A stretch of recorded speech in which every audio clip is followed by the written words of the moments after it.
تذكر يوما كنت تعانق دمعة الفكر تناجي الله في صبر وترجو رحمة.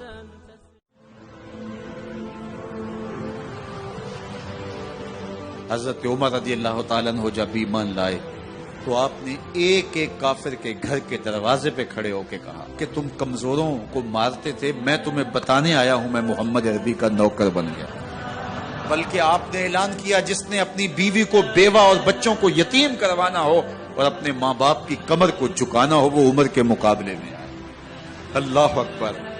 زنیرہ نامی ایک خاتون تھی، بہت کمزور.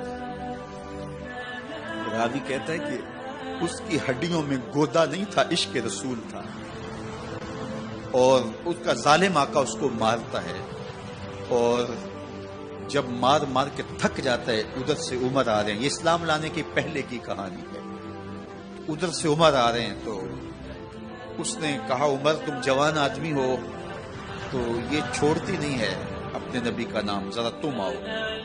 عمر کوڑا پکڑ لیتے اسے مارتے مارتے مارتے تھک جاتے ہیں تو پانی پینے لگتے ہیں. تو کہتے ہیں مجھے تیرے پہ ترس نہیں آیا لیکن میں ذرا پانی پینے لگا ہوں، اور پھر گلے کے اندر ڈال کر کے کوڑا اور اس کی رسی کو پل دیتے اور اس کی آنکھیں باہر نکل آتی اور کہتے ہیں بلا اپنے نبی کو جو تیری آنکھوں کی بینائی واپس کرے.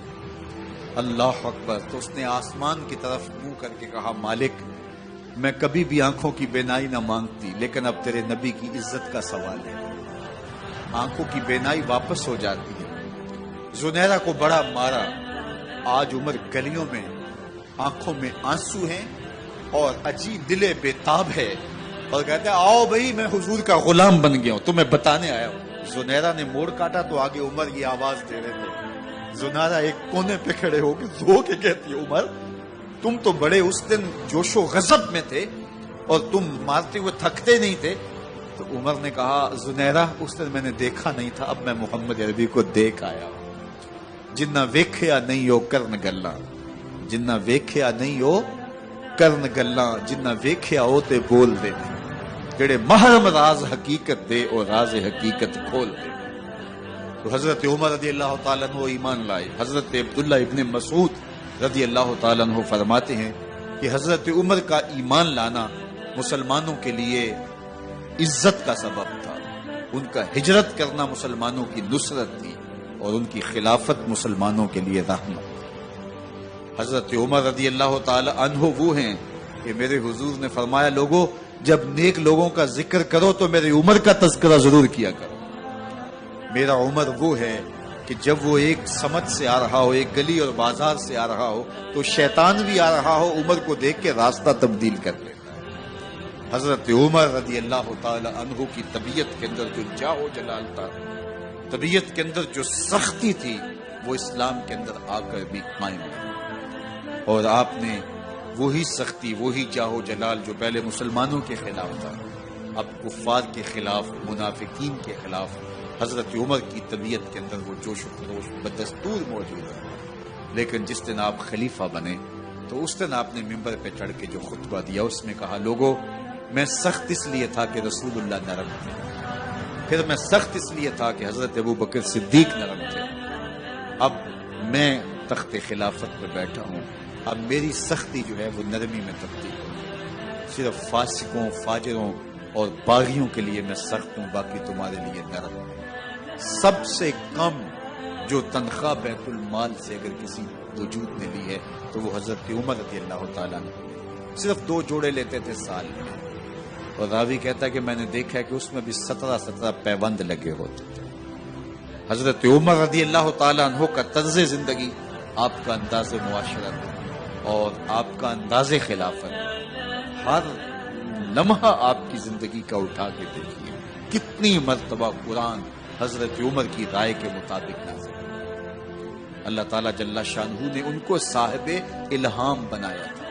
ہر امت میں کوئی صاحب الہام ہوتا ہے، حضور کی امت کا صاحب الہام حضرت عمر رضی اللہ تعالیٰ، اور آقا کریم نے انہیں اپنا وزیر قرار دیا. فرمایا میرے 2 وزیر آسمانوں میں ہیں، 2 وزیر زمینوں میں ہیں. آسمانوں کے وزیر جبرائیل اور میکائیل ہیں اور زمین کے وزیر ابو بکر اور عمر. رضی اللہ تعالی عنہما۔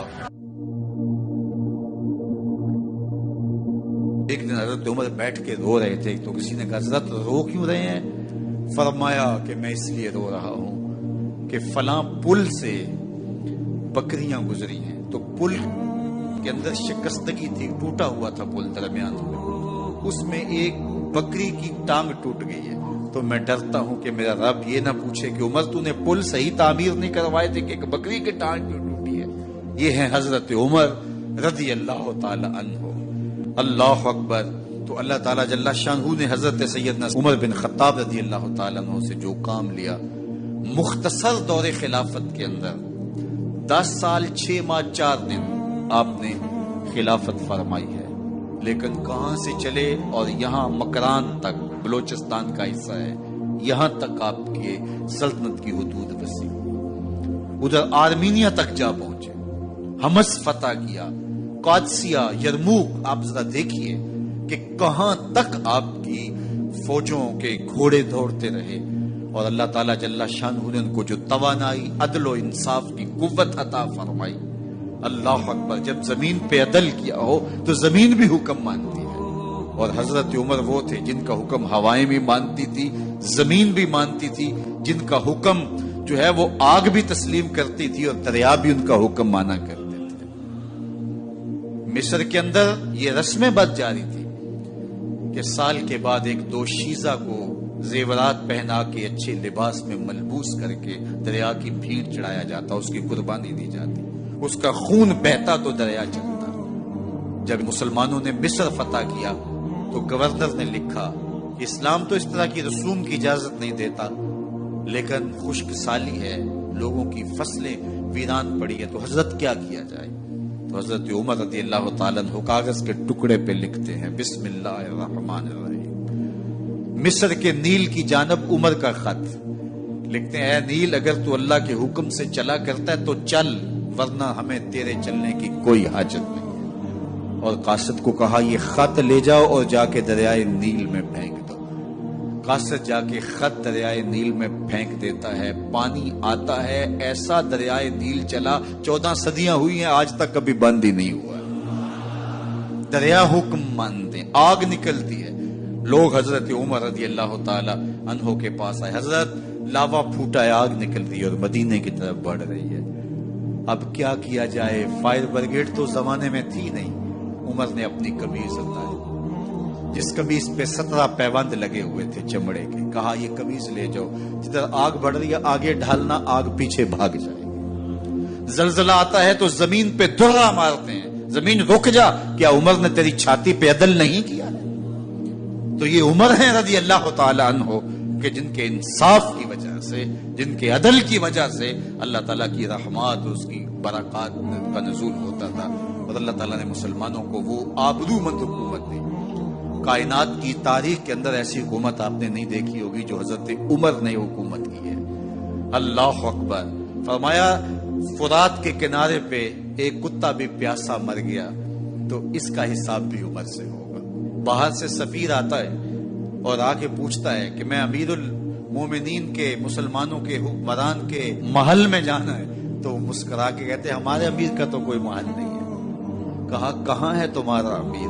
کہا مسجد نبوی میں ہوگا یا بیت المال کی اونٹوں کی دیکھ بھال میں لگا ہوگا۔ وہ جب گئے تو مسجد میں نہیں ہے، اللہ اکبر، وہاں گئے تو وہاں بھی نہیں ہے۔ پھر کیا دیکھتے ہیں کہ عمر رضی اللہ تعالی عنہ جنت البقیع کے پاس ایک درخت کے نیچے اینٹ کا سرانہ رکھ کے سوئے ہوئے، تو اس نے کہا عمر تو نے عدل کیا ہے، تجھے کچی اینٹ پہ بھی نیند آ گئی، ہمارے حکمرانوں نے انصاف نہیں کیا، اور وہ بند اور محفوظ کمروں کے اندر بھی سکون اور چین کی نہیں سو سکتے۔ حضرت سیدنا عمر رضی اللہ تعالیٰ عنہ نے اس طرح ان امور سلطنت نبھائے۔